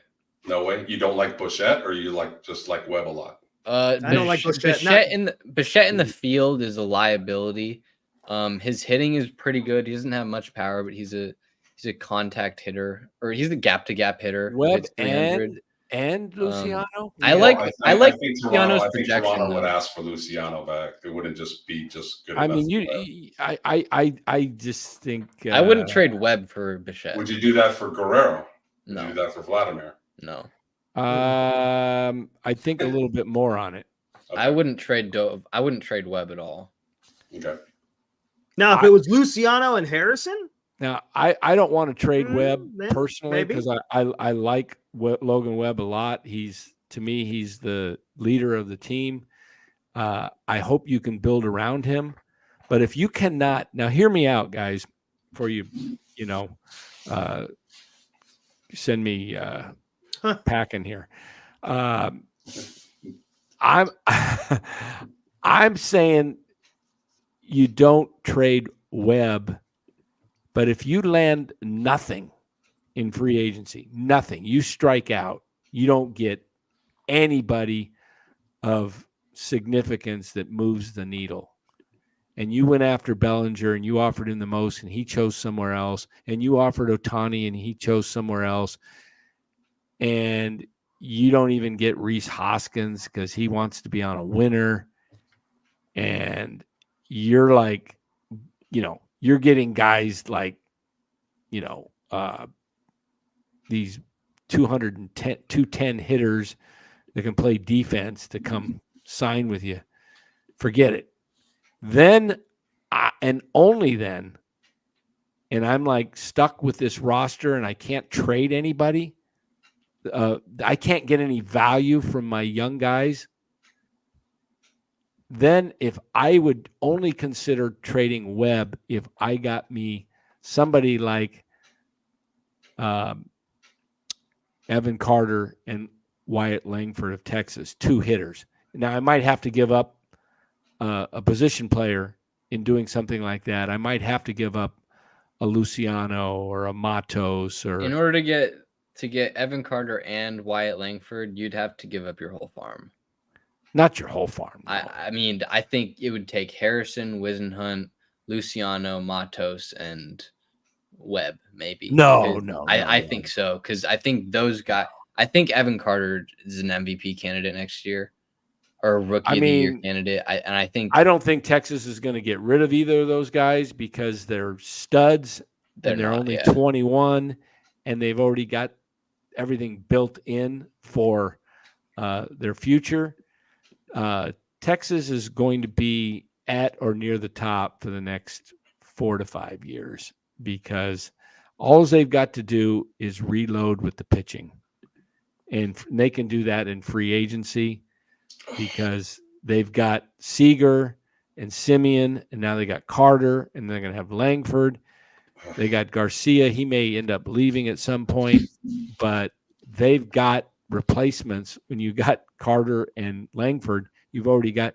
So now all you got to do is when some of those pitchers get old and age out, like Scherzer and DeGrom, you just add another couple of pitchers through free agency. And so Texas has got everything in place. They've got the ballpark, they've got the World Series title, they've got fans, and they've got a committed owner and a head of baseball ops who's aggressive and knows how to, to make the deals. So I don't think you probably could get those guys. You might be able to get something decent out of Baltimore. Baltimore has, a couple of good young guys that are coming up, but I don't know. I don't think Webb's going to get dealt. I don't think the Giants would ever deal him. I'm just saying that sometimes if you can't get players to come here, then that's what you have to do. That's what you have to do. Exactly. And as that's painful, I like Webb too a lot, but as painful as it is, if he's your biggest commodity that everybody wants, and he's a Cy Young candidate, he's young, he's an innings eater, he's valuable. That's why I don't think it would take everything that you mentioned, Bora, 3 or 4 players plus Webb.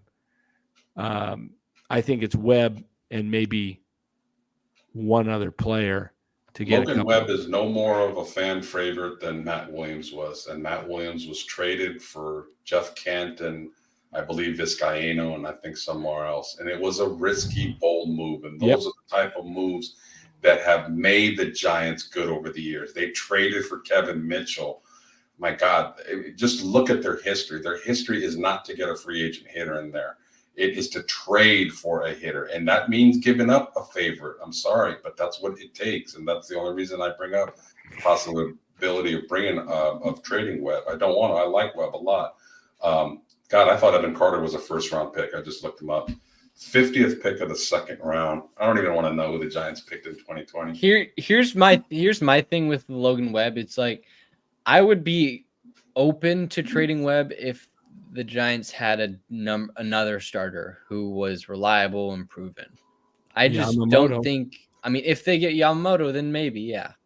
But I just don't think you can trade away Webb with a question mark in Harrison, a question mark in Wisenhunt, a question mark in DeSclafani, a question mark in Wood, a question mark in Stripling, a question mark in Wynn, a question mark in Cobb, even because he's injured. I mean, you gotta have solid. All right, let me throw something out to you guys. Let's say Ohtani is going to cost you between $500 and $600 million, and Bellinger's going to cost you another let's say between Bellinger and Ohtani, you're looking at 750. All right, that's about right there. It might even be closer to 800 when it's all said and done. Would you rather have those two guys signed for the next 10 years, or would you rather take 750, 800 million and go sign Yamamoto, Montgomery, and Rodriguez? And you might even be able to, let's see, Yamamoto, I'm going to say 250. Montgomery's probably 175, so that's 425. Rodriguez is probably 150. 425, that's 575. And you can add a fourth starter. And let's say you went out and spent another 250 on Stroman or Snell. For Glasnow. Or but now all of a sudden you've got you signed 4 top pitchers, plus you got Webb 5, you got Harrison 6, and you got a 6-man rotation, and now you've got so much more to trade with for your position players. I'm going plan B, but the lineup still kind of sucks. The lineup sucks. This is the problem. But then you have more pieces to be able, like Dan said, to trade off. The trade. Yeah. That's what I've always advocated. So see, now you trade from your strength, and then you can move. You can get. You could probably trade a Harrison for sure, or even a Wisenhunt. I mean, what would you trade for Glasnow? Glasnow, I would trade. What would the Rays want? That's what you gotta. I think they would want young, controllable pitching, and that would be Harrison. And they'd probably want Harrison, and maybe I don't think you maybe Black or Reggie Crawford, something like that. I don't think you'd have to give up both Wisenhunt and Harrison. Would you do that? No, I wouldn't give up both. I'd keep one, and I think Wisenhunt might have the better future. No, would you do Harrison and Black or Harrison and Reggie Crawford? Yeah, I would do. Oh, for sure. Yeah, and I want a Rosarena even more. The Rosarena, I know. I've been. He's a perfect giant. Perfect. Perfect giant. Not a big power hitter, but a good hitter and a shit ton of control. Good defense, and he's got some flair to him. Yep. Love that guy. He's got speed too. Giant. Team him and Luciano up together, man. If you could sign Yamamoto, you could trade Harrison for freaking a Rosarena. If you sign I would Yamamoto, trade Harrison. I would trade Harrison and Wisenhunt for Glasnow and Rosarena. Oh, okay. All day. I like that. I would do that. We might have to sweeten the deal with Crawford though too. Or like a. That's fine. Know, maybe. I don't think the Rays would do that. Like a Meckler or something. You'd have to throw in somebody else. Yeah, we'd have a to Meckler or Fitzgerald. But I like that. Trade for Glasnow and a Rosarena. I like that. Now you're talking. And then you could go sign. You got to get some people in this lineup, man. Because we need at least 2 or 3 in the lineup, right? At least at the minimum 2. You got to have at least 2 guys who can spark fear into the opposing pitcher. Exactly. Right now they have none. I am on record. I don't want Cody Bellinger here. I don't. Yeah, I don't. Not at 12 years, not at 10 years, not at 8 years. I do him at 5 years. I do 5 years, 250. No, 5 years, 200. I'm just not a big fan of guys that have up and down careers and they always have a good year in their contract year. It's just I'm not falling for the banana and tailpipe again. And he has a shoulder issue, right? He has shoulder for him to ask for 12 years, there's going to be some, and we always say this because like you guys were saying, about 45 minutes ago. Oh, I know we're going to have to suck it up on the last part of the contract, but them first 4 or 5 years. We always do this in pro sports. We always run up the credit card debt. We go, we need to have this. We need to have this. We need to have this. And then 2 or 3 years later, when the guy's kind of average, we're all sitting around on chat shows going, why the fuck did we give this guy 10 to 12 years? It is rinse, repeat, rinse, repeat, rinse, repeat. It is. The problem is the Giants haven't freaking developed no one in the farm. That's their problem. Yeah.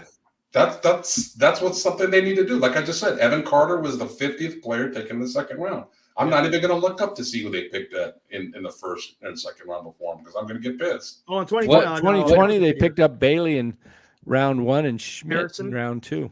Wasn't it Harrison in there? Well, then that's not bad. That's not bad. But damn, the Giants just don't get these superstars, man. And I know they're not easy to find, but damn, it seems like everybody else.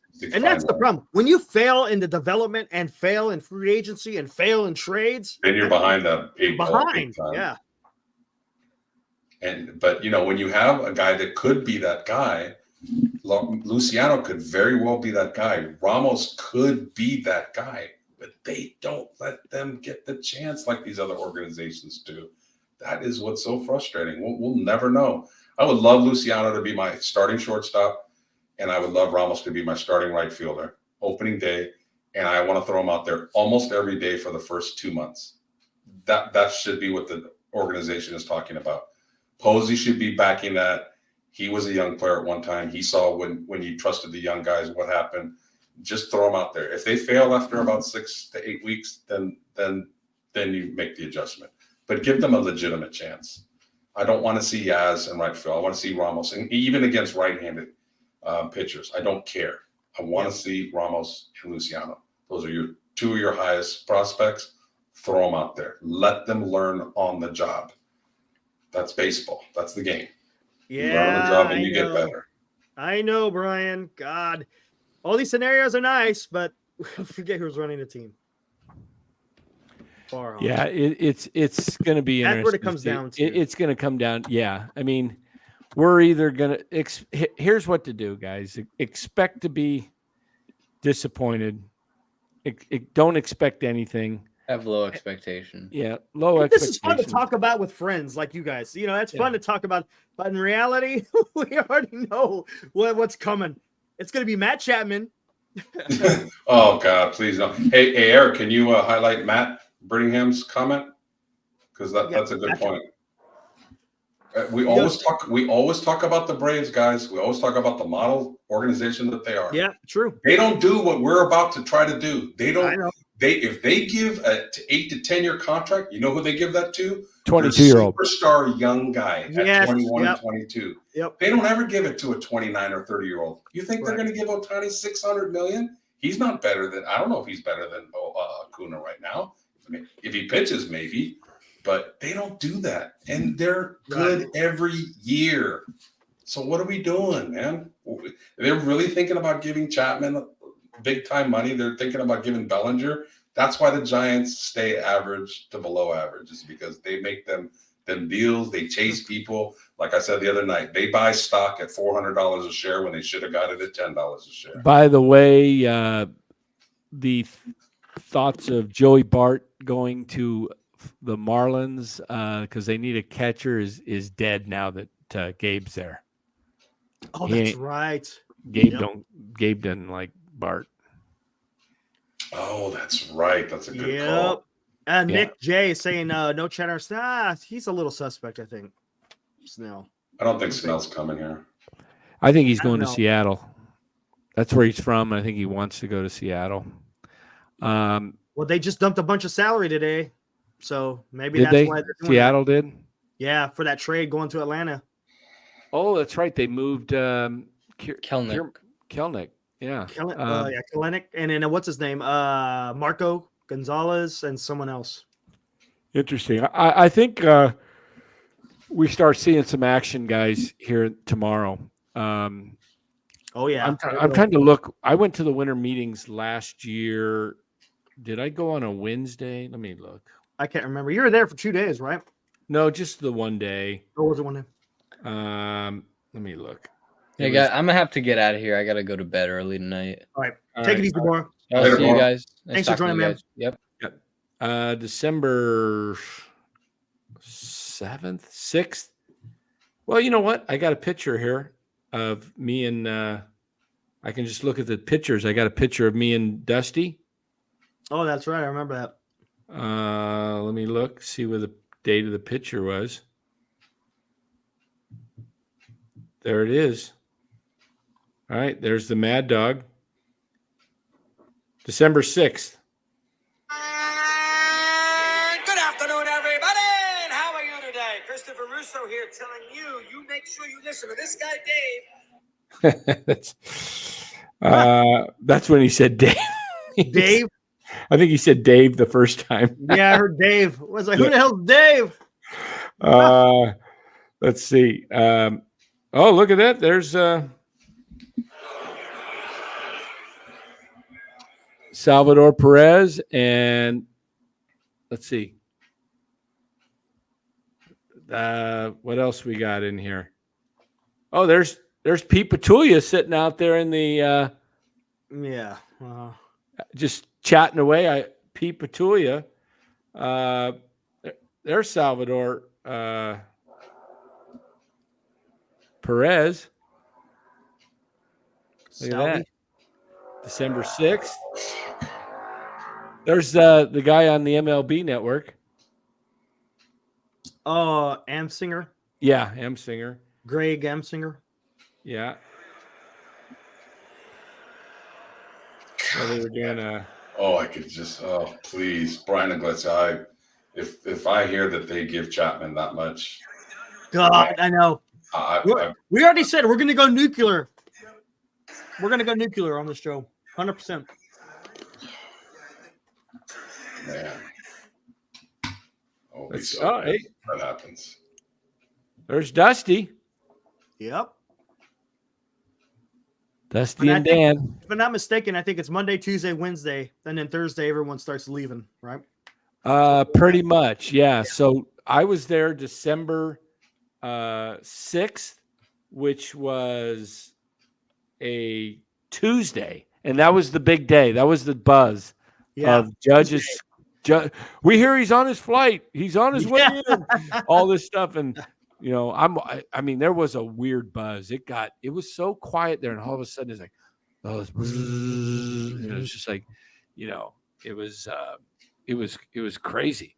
It was almost like you had Chardal.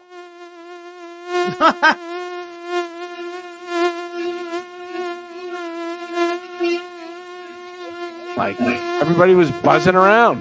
As Susan Slusser says, there's a buzz. That's funny. So that was Tuesday. A lot of people were starting to kind of head out even then. Yeah. Actually, people start leaving Wednesday, right? That's what it is. It's Monday, Tuesday. Yeah, it ends Wednesday. Wednesday's the day of the Rule 5 draft. That's right. So it's Monday, Tuesday, and then they start leaving. The biggest action, it started today. The biggest there's going to be action tomorrow. Oh, yeah.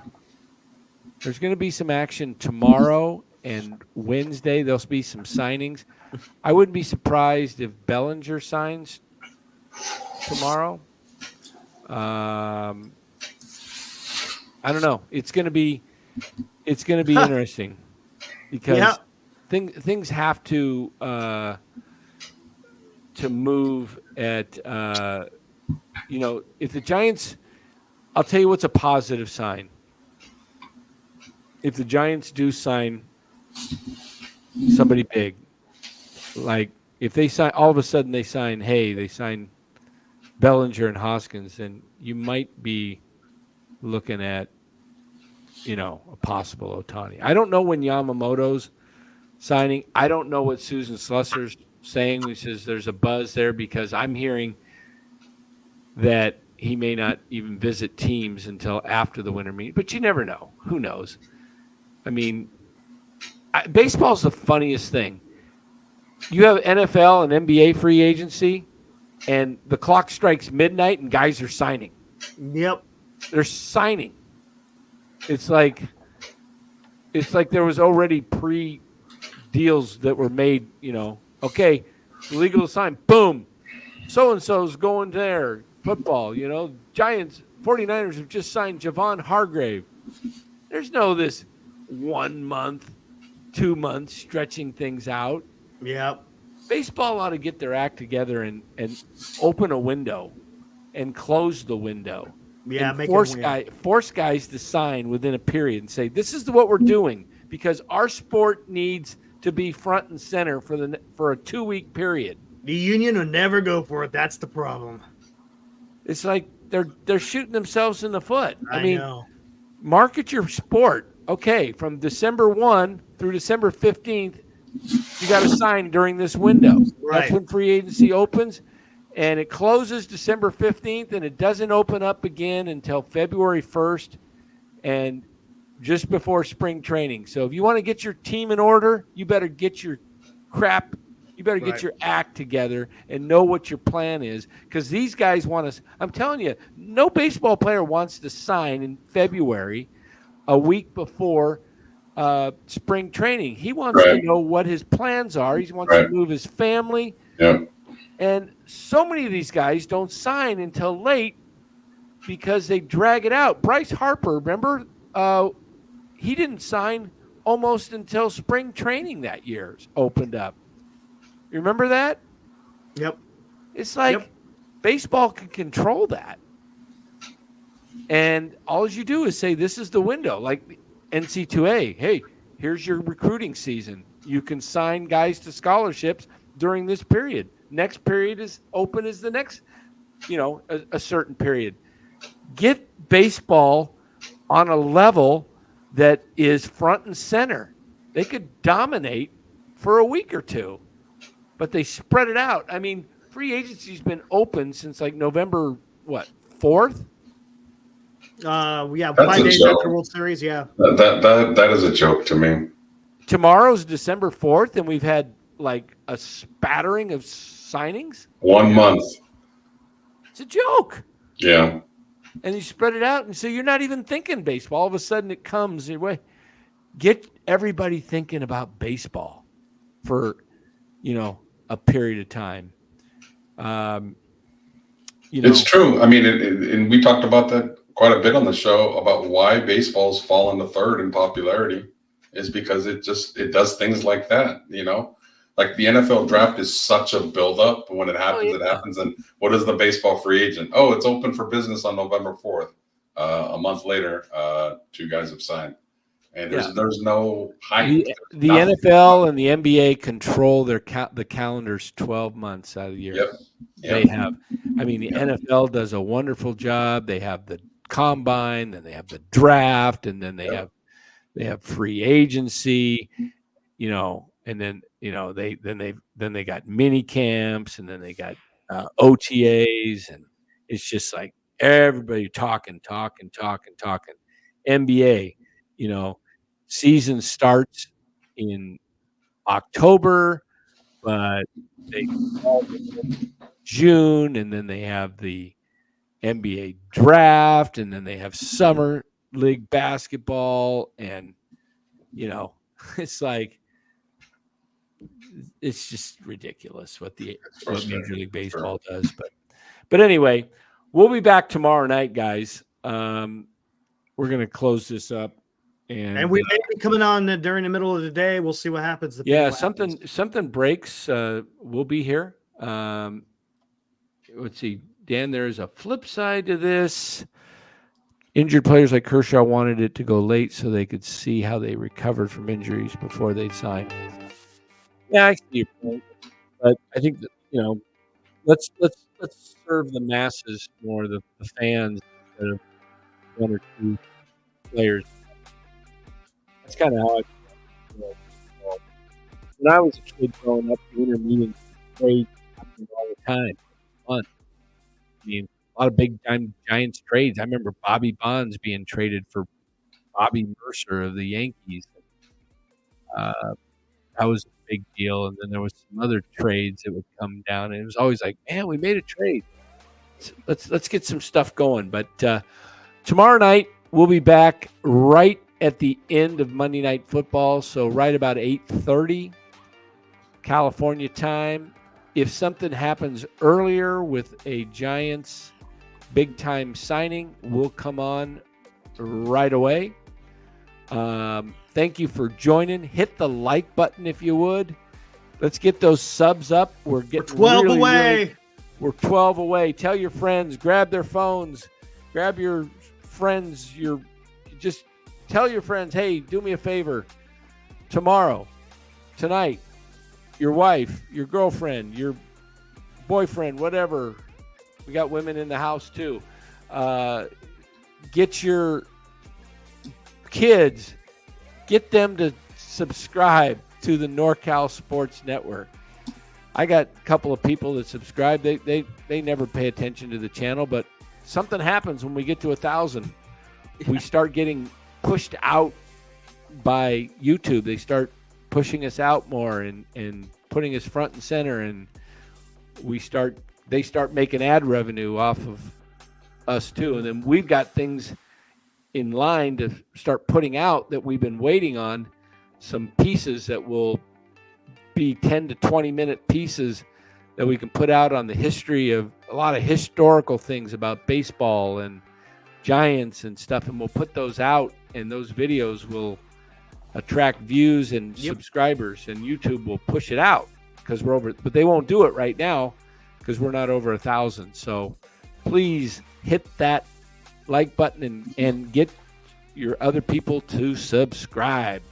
So until tomorrow night, we'll be back 8:30, possibly earlier. Something breaks. But until tomorrow night, thanks for joining. Niners rout the Philadelphia Eagles today, 42-19. What a game that was. And we will see you again tomorrow night. Thank you again. Arrivederci. Ciao. Head over to MHC. Going to start a show here in about 5 minutes. Yeah, Military History Chronicles. Yep. Military History Chronicles. Learn your history.